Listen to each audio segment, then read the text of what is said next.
10 de enero de 2026, 4:53 de la mañana. En el corazón de la base aérea Engels 2, un destello violento estalló. Su resplandor borró la oscuridad en un solo instante. Una fracción de segundo después llegó la onda expansiva, no como sonido sino como fuerza pura. Las ventanas implosionaron, el concreto se fracturó. La tierra misma tembló como si hubiera sido golpeada desde arriba por un martillo celestial. En el interior profundo, 2 bombas de planeo de precisión ya habían penetrado.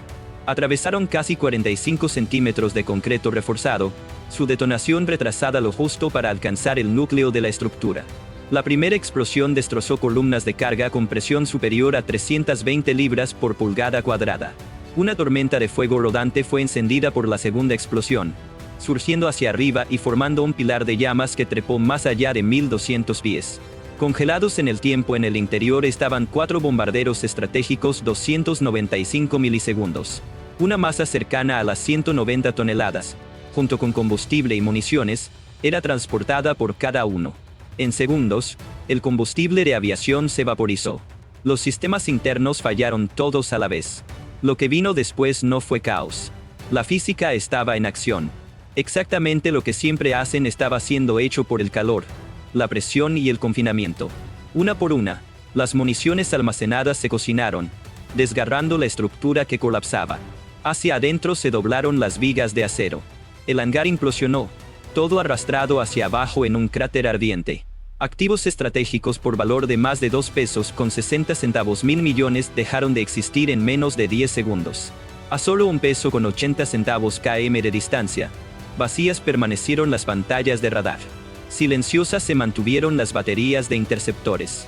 Ni un solo disparo fue realizado por la red de defensa aérea multicapa diseñada para detener amenazas supersónicas. Para cuando el resplandor térmico fue registrado por los sensores, nada quedaba por defender. A través de la pista, escombros llovieron. En las nubes bajas, las llamas se reflejaron, visibles desde distancias superiores a 60 kilómetros. En lo alto, los satélites inmediatamente marcaron la firma térmica, una cicatriz brillante que persistiría por días. 11 minutos antes de que Engels 2 fuera desgarrada, la detección del intruso ocurrió. A las 4:44, un contacto de movimiento rápido fue captado por un radar de baja altitud, rozando por debajo de 180 pies y cerrando a casi 450 millas por hora. El retorno era inestable, el terreno rompiéndolo repetidamente, pero suficiente era. Un compromiso inmediato fue ordenado para una batería de defensa aérea. Primero en reaccionar fue un Panzir S-1. Hacia el objetivo, su radar de control de fuego se ajustó. La ventana de compromiso era corta. Antes de que la aeronave se desvaneciera de nuevo en el desorden del terreno, quedaban menos de 12 segundos. No existía tiempo para refinar la solución. El misil se lanzó. Más allá de Mach 3 aceleró, subiendo lo suficientemente alto para librar obstáculos antes de descender hacia el punto de intercepción. Por un momento, el rastreo se mantuvo. Estable permaneció la guía. La velocidad de cierre era letal. Entonces ocurrió la degradación del bloqueo. Más bajo descendió la aeronave, siguiendo la orilla del río. En ruido, los retornos de radar se fragmentaron. Sin objetivo sólido para guiar la fase terminal, su límite fue alcanzado por el interceptor. Automáticamente, la espoleta de proximidad se activó. A través del cielo vacío, la explosión desgarró, esparciendo fragmentos sobre el río e iluminando el suelo debajo por una fracción de segundo. Intacto, el objetivo pasó, aún rápido, aún bajo. Pero el combate había sido cambiado por la intercepción. El camino de la aeronave fue marcado por la explosión. A través del sector, los sensores se ajustaron. Lo que segundos antes había sido invisible ahora estaba siendo cazado. El primer disparo había fallado, y desaparecido estaba el margen de error. 0450 AM. La primera intercepción falló, e inmediatamente la respuesta escaló. En segundos, los datos de control de fuego fueron transferidos. A menos de 14 kilómetros adelante, su ciclo de compromiso fue completado por una batería Tor M2. En el momento en que el enmascaramiento del terreno fue despejado por la aeronave, el lanzador rotó y disparó. Con fuerza, el misil aceleró, empujando más allá de Mach 2.5 mientras subía hacia el objetivo. Dentro de la cabina, sólido se volvió el tono de advertencia. El bloqueo fue confirmado. A 15.000 pies, expuesto estaba el MiG. Por debajo de 200 nudos, la velocidad aérea sangraba. La interferencia electrónica se intensificó. Al mínimo requerido para la guía de armas, el conteo de satélites estaba cayendo. No quedaba margen. No existía un segundo intento. El piloto se comprometió. Una ráfaga final de datos encriptados actualizó las armas. Desde los pilones, 2 municiones guiadas se liberaron limpiamente, separándose antes de estabilizarse. Silenciosamente hacia la base giraron, comenzando un planeo de 12 kilómetros en guía inercial. Invertido, el piloto giró y se lanzó en picada, descargando altitud mientras las contramedidas se desplegaban. El aire detrás de él fue llenado por chaff y bengalas, pero en curso permaneció el interceptor. Momentos después, su espoleta de proximidad detonó, a través del lado izquierdo de la aeronave esparciendo fragmentos. Un motor se sobrecargó, luego fuera de línea cayó. En casi 50%, el empuje colapsó. La aeronave permaneció en el aire, dañada, pero controlable. Detrás de él, su objetivo fue alcanzado por las armas. La estructura endurecida penetraron, por milisegundos retrasadas, y dentro detonaron. En una bola de fuego masiva, la base estalló. Hacia el cielo previo al amanecer las llamas perforando mientras las explosiones secundarias seguían. El ataque estaba completo. Mientras la base ardía, ya terminado estaba el ataque. Lo que parecía una sola aeronave atravesando defensas en capas nunca fue un acto individual. Una operación sincronizada era, diseñada para explotar el tiempo, la física y los puntos ciegos de la defensa aérea moderna. La primera capa era la distancia. Más de 18 kilómetros adelante de la aeronave de ataque, una ruta paralela fue volada por un UAV de reconocimiento, bajo y silencioso. Con un láser pintó objetivos ni transmitió flujos de datos constantes. Eso habría sido detectado inmediatamente. En cambio, durante la mayor parte del vuelo, pasivo permaneció, actualizaciones referenciadas al terreno recolectando y coordinadas refinando en silencio. Menos de 2 segundos duró su transmisión final. Una ráfaga estrecha de datos encriptados que en el último momento posible actualizó las armas. La segunda capa era la interferencia. Casi 60 kilómetros detrás de la línea del frente, con ruido adaptativo, el espacio aéreo fue inundado por una unidad móvil de guerra electrónica. Cientos de veces por segundo, las frecuencias cambiaban. Objetivos falsos aparecían, desaparecían, luego ligeramente fuera de posición reaparecían. Para los radares defensivos, abarrotado, inestable y poco confiable el cielo lucía. A bajar los umbrales de confianza, los operadores fueron obligados, el tiempo de reacción aumentando justo lo suficiente para importar. La tercera capa era la geometría. Solo en la velocidad, la aeronave nunca confió. En ángulos confió, volando dentro de valles fluviales, debajo de líneas eléctricas y a lo largo de pliegues del terreno. Obligó a que el objetivo fuera constantemente readquirido por los haces de radar. Cada 6 a 8 segundos, la línea de visión se rompía. Para los sistemas de rastreo, comenzar de nuevo una y otra vez eso significaba. Incluso calculado estaba el ascenso. Solo cuando era necesario subiendo, la línea de tiempo de compromiso fue comprimida por la aeronave. Sistemas como el Tor M2 podían reaccionar, pero solo una vez. Los sistemas de largo alcance nunca tuvieron suficiente tiempo para construir una solución de disparo antes de que ya alejándose en picada estuviera la aeronave. En fuerza abrumadora, nada sobre el ataque dependía. En secuenciación dependía. Exactamente cuando necesitaba, cada elemento llegó y antes de que las defensas pudieran adaptarse, desapareció. Para cuando lo que estaban viendo fue comprendido por los operadores, ya deslizándose hacia sus objetivos estaban las armas. La explosión no fue la sorpresa. La precisión lo fue. Para cuando sobre la base la bola de fuego trepó, completamente despierta estaba la red de defensa aérea. Más bajo, los radares de búsqueda barrieron. De protección a persecución, los sistemas de corto alcance cambiaron. Ya no la base era la prioridad. La aeronave que había atravesado y sobrevivido lo era. Ya de vuelta por debajo de 300 pies estaba el MiG, a lo largo del terreno corriendo con solo un motor funcionando. Entre 420 y 460 millas por hora, la velocidad fluctuaba, mucho más allá de lo que estaba diseñado para ser sostenido por un fuselaje dañado empujado. Constantemente, la presión hidráulica caía.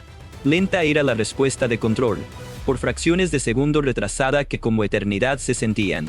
Primero, el fuego terrestre comenzó. Desde posiciones a lo largo del río y zonas industriales, Cañones antiaéreos de 23 milímetros abrieron fuego hacia el cielo lanzando densas cortinas de acero. Casi 900 disparos por minuto. Cada arma disparaba. A través de la oscuridad, trazadores cortando líneas rojas. Fuego dirigido no era. Saturación era. Una pared, no un disparo. Bajo, el piloto se mantuvo. La detección aumentaba con cada elevación de altitud. Las probabilidades de ser alcanzado aumentaban con cada segundo volado en línea recta. Dentro de la turbulencia de su propia estela voló, usando giros violentos e irregulares, 2 a 3 G cada pocos segundos, justo lo suficiente para arruinar soluciones de disparo sin la aeronave despedazar. Las alas fueron golpeadas por fragmentos. En tiras, la piel de aluminio se peló. La presión del combustible cayó, luego se recuperó. La aeronave se estremeció pero moviéndose continuó. Detrás de él, los sensores luchaban. Con desorden, las pantallas de radar fueron inundadas por el resplandor térmico masivo de la base destruida. Los retornos fueron enmascarados por fuego, humo y escombros ascendentes. Por momentos preciosos, inconsistentes estaban los datos de rastreo. Lo que debería haber sido una persecución limpia se convirtió en una caza confusa. El piloto lo explotó. El rumbo alteró ligeramente, no hacia la ruta más corta a casa, sino alejándose de ella. Al vuelo, un extra de 4 a 5 kilómetros fue agregado, combustible quemando que apenas podía permitirse. Más peligrosa que la distancia era la predictibilidad. De nuevo, la altitud cayó. 250 pies, 220, 180. Mientras sobre árboles y techos el MiG rozaba, caliente corrió el motor restante, más allá de los límites seguros empujado. Una falla ahora significaría en segundos impacto. Pero en el aire permaneció la aeronave, y lentamente a adelgazar la persecución comenzó. Todavía disparando estaban las defensas, pero a ciegas estaban disparando. En tiempo prestado, la aeronave estaba corriendo. Con un motor fuera de línea, a apenas 430 millas por hora el MiG se tambaleaba hacia adelante. Mucho más allá de límites seguros, su RD-33 restante era empujado. Más allá de la línea roja, las temperaturas de escape se arrastraron. El flujo de combustible se disparó. A este ritmo, en minutos el margen no se medía. En kilómetros se medía. Desde 300 pies, la altitud se desangró. Luego 220. Luego apenas 180. Sobre terreno oscuro, el jet rozaba. Debajo de la nariz las copas de los árboles destellando. A menos del 35%, la autoridad de control había caído. Fuerza bruta. Cada entrada requería. Limpiamente, la aeronave ya no respondía. De vuelta, argumentaba. Detrás de él, desenredándose estaba la red de defensa. Con interferencia, los sensores habían sido inundados por la explosión masiva en la base. Desorden térmico que los radares de largo alcance luchaban por filtrar fue creado por fuego, humo y escombros ascendentes. Con reportes conflictivos, los canales de comando fueron saturados. Fantasmas, algunos sistemas rastreaban. Nada en absoluto, otros rastreaban. En el peor momento posible, la coordinación se derrumbó. Continuó, el fuego terrestre lo hizo, pero disperso estaba. En ráfagas, los cañones antiaéreos disparaban. Hacia el cielo vacío, trazadores arqueándose a ciegas. Sin datos de objetivo limpios, ruido y sombra sus disparos perseguían.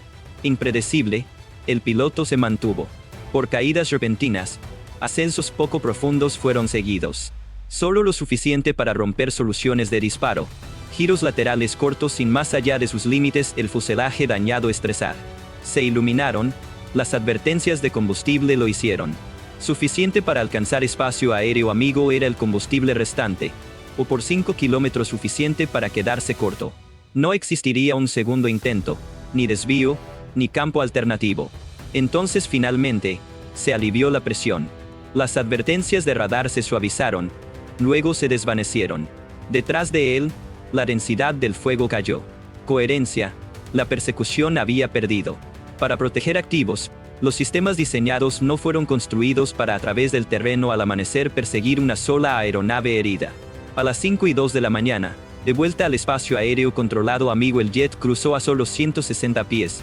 Todavía rápido, todavía perdiendo combustible, pero ya no cazado. Momentos después, en la pantalla de la cabina una señal encriptada apareció. El rastreo, las unidades de búsqueda y rescate tenían. Solo ya no. El piloto estaba. Cuidadosamente, el acelerador redujo, el motor cuidando. Por instinto en lugar de instrumentos manteniendo altitud.